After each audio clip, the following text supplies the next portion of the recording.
All right, everyone. This is the number one video.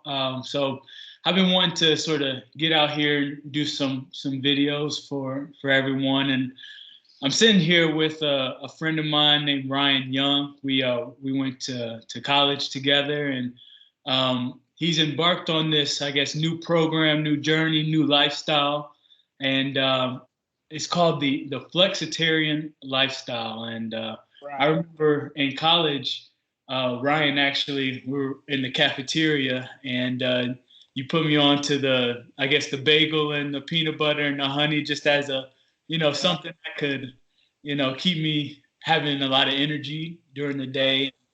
day. Just something real simple to put together. And so now that you're into this whole lifestyle, this new diet, I guess you're starting to promote it and get the word out and everything. So Right. I guess where did this all come from? So it came about 2 years ago.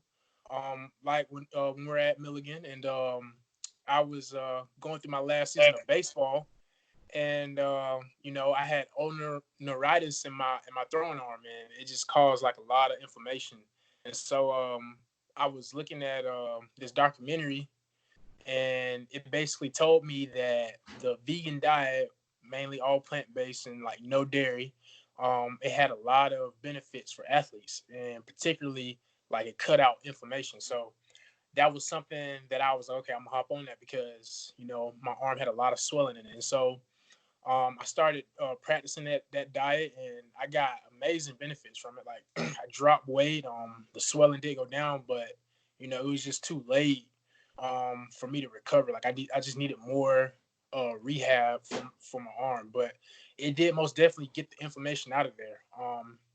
And so after baseball, I still found myself eating like plant-based diets. Like I was still enjoying them. I had some of my favorite recipes that I would do, and I was like, man, this is good. This is something I could see myself eating, for the rest of my life. And at one point, I was like pretty convinced. I was like, okay, I'm gonna do this forever. And then like going home, then going out to eat and stuff like that, I was like, dang, like I can't lay off the meat like that. Like I mean, I just love it too much. Like I love my mom's cooking way too much. So I was like, Yeah, I'm not. I know that you were mentioning when you go home and they got put the ribs on the on the grill and everything, or getting Yeah, everything. yeah, just can't let off that. It's too much good cooking. So I was like, all right, I gotta take advantage of this while it's here, because when I'm home, I'm not home for long, and then it's like back to school, or currently back to my place where I work at before all this happened. Um, and so you know I was like searching on the internet, and I was like, dang, like I wonder what's out there. Like what is it where you can eat plant based and then you can still eat meat. And this word or this term came up, flexitarian, and is actually the combination of the words flexible and vegetarian. And so and it's like it's a few tiers to it, but that's where they got flexitarian from, and it's actually accredited to a certified or registered dietitian by the name of Dawn Jackson Blantner, or she also calls herself DJ Blantner.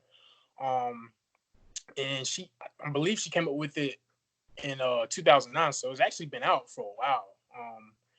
I a lot of people, I believe, do not know about it. Like I ask people like that I see kind of a good bit, or in my peers too as well. I'm like, hey, do you know what the flexitarian diet is? And they're just like, what? Like what is that? Like, what are you talking about? And I'm like, the flexitarian diet. And they're like, first thing they think about is like, flexing, like a muscle or whatever. I'm like, nah, not necessarily. But it's just, it's where you incorporate a plant-based primarily diet while still, consuming meat products at on occasion. Like you have a beginner stage, you have an advanced stage, and then you have an expert stage. So So what would you say to someone that's like, I really don't know anything about this flexitarian right. lifestyle, plant based. I mean, this is totally new to me, but I would consider, learning a little bit more. What would you say to them? I would tell them to first go do a Google search. Go search the term, and you're gonna see a lot of links and sites that's gonna give you a lot of information about it. And then I would tell them to pick probably 2 to 3 plant-based meals that they know that they can like uh that they can eat, that they know they can, like, I can eat this. Because some people, like, they're just thrown off to like tempeh or tofu. Like when they hear that stuff, they're like, oh no, like, no, you know. So I would think, since we live in America, I think probably like the best thing would be to like try like a Moe's or a Barbaritos or a Chipotle, because they have a good variety of plant based already ingredients in their service in their restaurants, and it'll be a good place to start off at. And also like hibachi restaurants. I'm not necessarily, not like Chinese, but like like hibachi places where they do the stir fry in front of you. You could just do like the low main stir fry with all the veggies, and just leave out the meat, or fried rice hibachi, and just leave out the meat, which I see those on the menu all the time. um and uh and like I said about Barb's or Barbaritos, Moe's and Chipotle, they have tofu as a dish there to replace like a protein source, like a steak or a chicken. And also your beans, your lentils, like black beans or pinto beans at those restaurants, at those three Mexican style Americanized restaurants. They have black beans, pinto beans, and that's a good protein source for sure. So someone's hearing this and they're like, Ryan, I'm not trying to go out to all these restaurants all the time, spending all this money. Right. How can I do this? Is there a way to do this with a budget to where I can have maybe something for the whole week or something for the next couple of weeks. I can plan this whole thing out, because I mean it's not likely that I'm gonna just go out there and eat at a restaurant every day. Right. Right.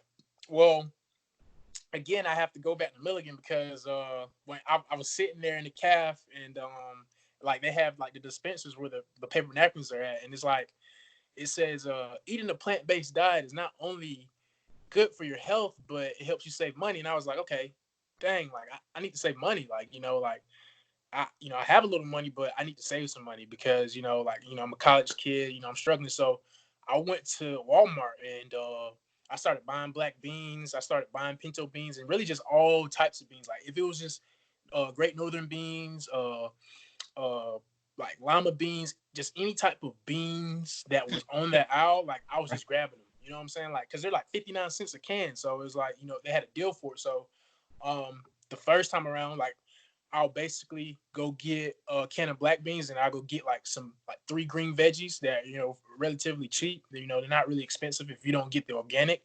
And got those. Went back to my dorm. I was thankful enough to have a rice cooker. Like my mom gave me her old rice cooker, and so like I'll get me a bag of white rice or brown rice, and I'll put it in there, and I'll cook it, and also maybe get a can of corn or something. Like that's a good starch. And like I basically what I did, so like you didn't want to go to Barb's or Moe's or Chipotle. So what I did was I basically tried to mimic what they were making, like their dishes that they had. I would just go back and get those ingredients from a Kroger or a Food City or Walmart, and I'll try to make my own version of it. And then after a while, I got actually pretty, I would say for myself, I got actually pretty good at cooking them. And I was like, dang, like, this tastes just as good. Plus, I'm making my dollar stretch. And, I have enough meals that will last me for a good amount of the week. And then it didn't feel as stressful when I had to go, or when not when I had to, or when I wanted to go eat out, like, with the team or with my roommates or something like that. I had enough. So that's one way I started for sure. So, okay, I guess next is you've done all this yourself. It's really like a lifestyle, you would Yeah, it say. is a lifestyle for sure. It's a lifestyle. It's something that you have to live. It's something you really have to be conscious about, because if you're gonna cook it, you're really seeing what you're putting into your body. Like what you're gonna do for spices, what you're gonna do for taste. How you drain your beans, how you cook your rice. How you saute your vegetables. And then I kind of got brave and I started like, okay, I'm gonna go grab the tofu. So I was like, I started getting the tofu and I started getting like different type of sauces and stuff like that. And like, I'll season it or I'll let it marinate for like an hour or two. Like I'll go get it like a block of extra firm tofu, which is like at the time when I was buying it, this is a year ago, almost like to exact or no, 2 years ago, yeah. At the time I was buying it, it was like, $179, $199, like basically like $2.05 after tax. And now I'm kind of seeing it like, like 229 now on like the extra firm tofu, which is like what I read was recommended. You get the extra firm. And like I'll just take that, put it in a little Tupperware thing, and I'll like put some sauce on it, and I'll let it sit for 2 hours, and then I'll go play some video games. And by that time I'm tired, like I'll just go put it on my little hot skillet that I had, and then like I'll just break it up, or I would chop it up in like little blocks, and like I'll try to like make each side kind of firm or kind of in a way crunchy, but I never could get it like super crunchy because it's made out of soy, so it's never gonna be really crunchy unless like you really burn it. So Right. the middle of it was always pretty soft, but the outside I would just cook it until like it browned and kind of got a little hard. So Yeah. in all of this, I guess it's two-part question. How often are you eating meat? And also, say someone is, I like to, maybe someone likes to eat some sweets here and now, Right. how does that incorporate into this lifestyle and the way that you're eating? Yeah. So it basically, this lifestyle, it saves you with the consumption of meat products. It doesn't save you with the sweets. So like the sweets is kind of like across the board like a no unless you would go for like your fruit or you know honestly like we did right there in the calf, like the toasted bagel with the peanut butter and the honey, that was my sweets. With Right. the banana, like that was my cake, that was my ice cream, you know what I'm saying? So it was just like you got to sacrifice something. It's already giving you an out with you letting you eat the meat because it's not as strict as Sure. vegetarian or vegan. So you already got your out It's eating the flexing, meat. but you're not all the way out. Yeah, nah, look, cause like refined, I mean, yeah, like refined carbs, like the super sugary stuff, all the processed stuff, that's still a no-no because it's still promoting like a healthy, as possible, optimal lifestyle. So, yeah, like if it's basically like if you're gonna do that, you're just cheating on the diet. So But I, so so where are you taking this? What's your vision behind all this? You've done the research, you've done the right, lifestyle. right, We're sitting here talking. yeah. What's next? What are you looking to do? I mean, honestly, man, like I'm trying to make this the biggest. Like I hate to call it trend, but I know like in America is we go through trends. So if you want to call it a trend, I guess so. But I wanted to make it like the biggest eating habitual lifestyle there is because the way I think, the culture here in America, like not many people are born and raised to not eat meat or not eat meat products. But there is something that, we should be aware of how much meat we're eating and what type of meat we're eating, like where we're getting it from. Um, so, me eating McDonald's or fast food forever, I mean, for the rest of my life, like I already can see, like, I can see myself not eating that ever again. But, it was kind of hard for me to be like, okay, I'm not going to eat meat or whatever again. So, you know, I started incorporating that, and then I did go from like a beginner to a advanced to a I would say expert because it said expert is 15 plus meatless meals out of 21 meals in a week, and I've beat that. I've gone 2 months plus without it. Um, so I mean, I guess you could say that I'm in that category to a certain extent. I would like to try it for like a year plus, which I mean, I'm on the verge of doing that. Going a year plus using this flexible eating type lifestyle. But yeah, man, I want to try to reach everybody that or anyone that I possibly can about this lifestyle and this way of eating because I feel like it's the most efficient and the most emotional, like attached, like way of eating possible without kind of like making somebody like, oh crap, I can't have steak no more. Like, oh man, I can't eat shrimp no more. Where do Oh you dang, like I can't have chicken. where You do you think know, it comes from?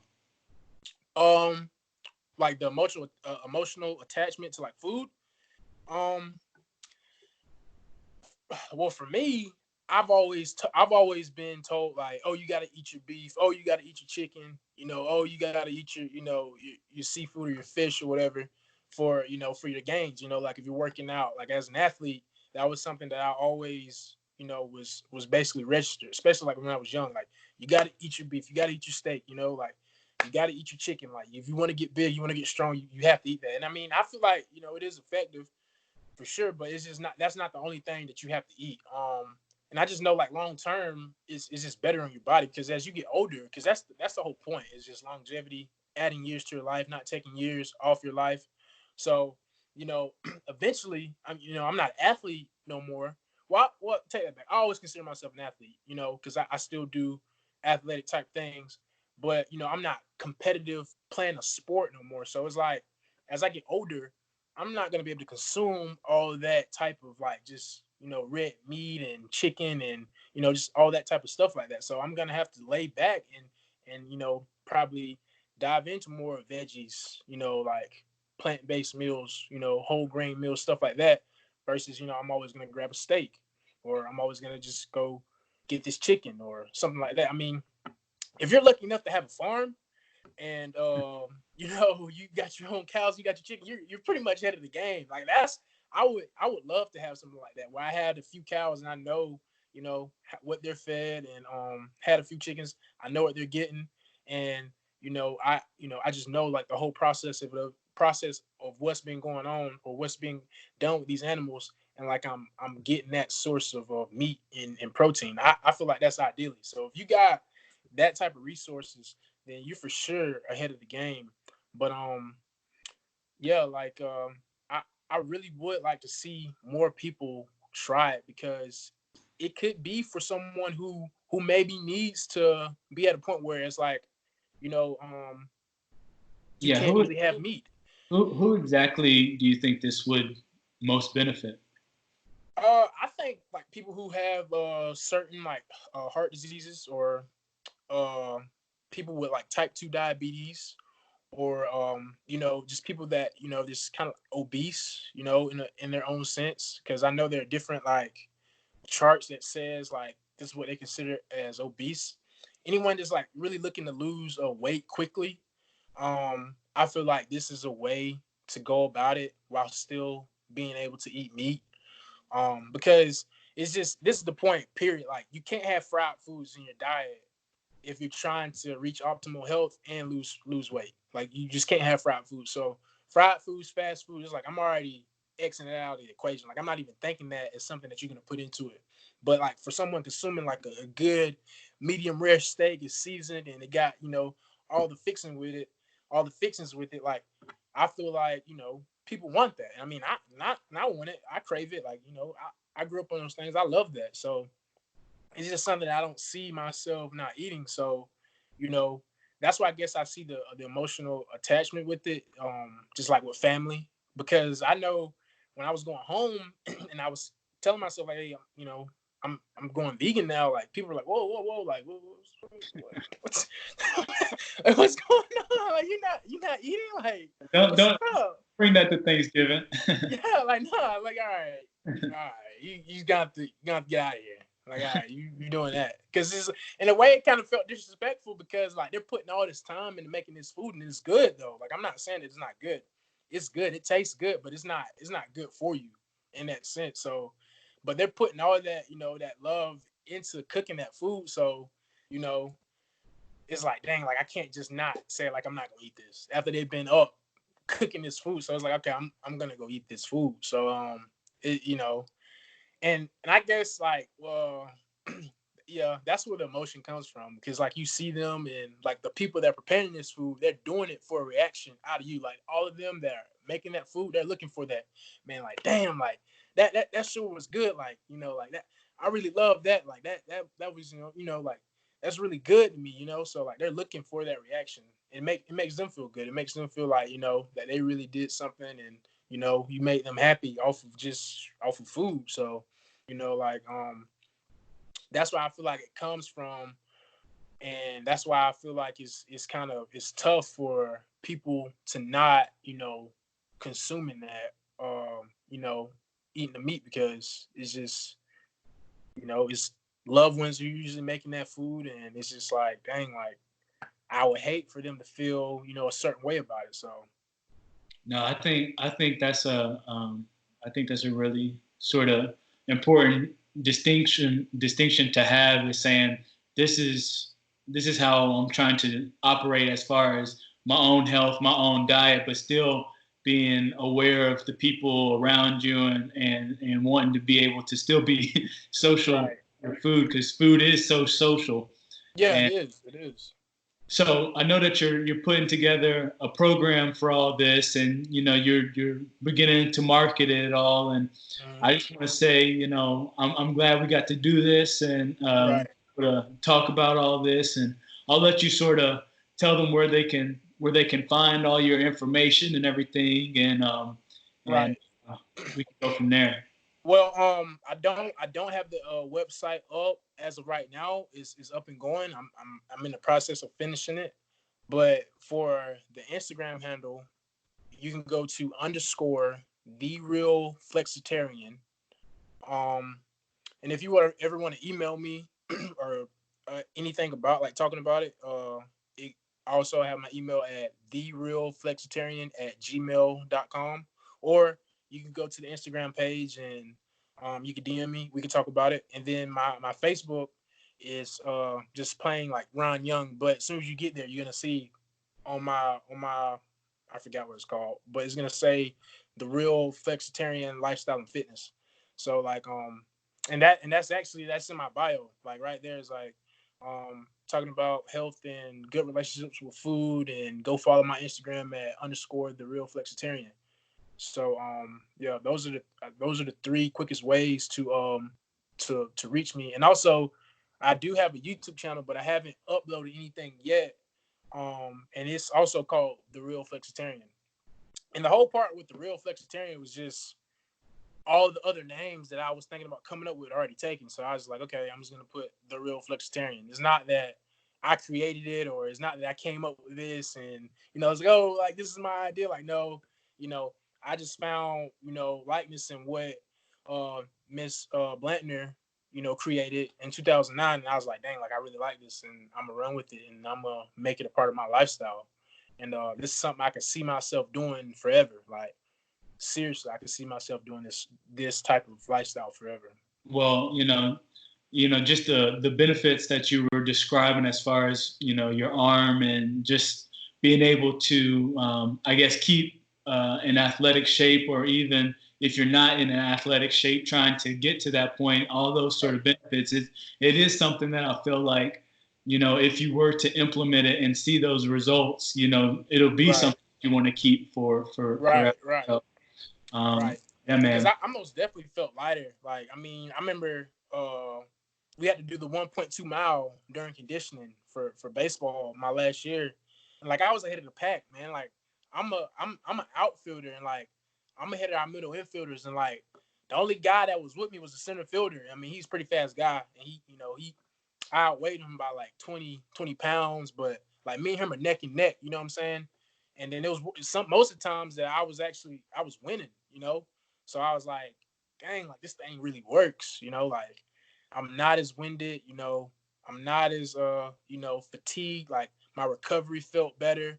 So, I just felt very energetic and outgoing. But, there are some things that you may have to supplement in. Like I know B12 is one of them. Like because when you're not eating a heavy meat diet, you can lack in that. And I know like steak, they have a high source of B12 in it.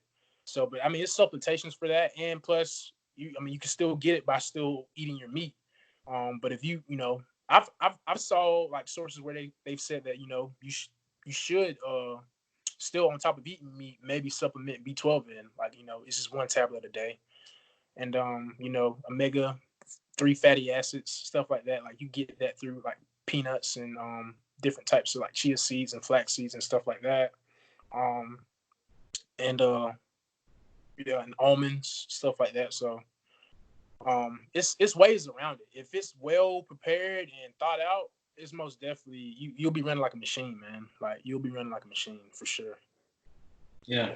Hey, well, Ryan, it's an honor. This is the first video, so man, I'm honored. I'm honored to be on your first video, man. Yeah. So as this keeps going, I know that you'll keep on going and keep on building. Yeah. So Yeah. I'm really hoping for all the best for you and all of your endeavors with the real flexitarian lifestyle, and likewise. We'll keep going, bro. Absolutely, man. I wish you the best on your show, and likewise, man. Maybe we could do this again in a year or two from now, and just see where we're both at, to see how both have grown. So yeah. Yeah, man. Awesome, man. Well, we'll get going from here. Thank you, bro. Thank you. Talk to you, Ryan. All right, man. See you.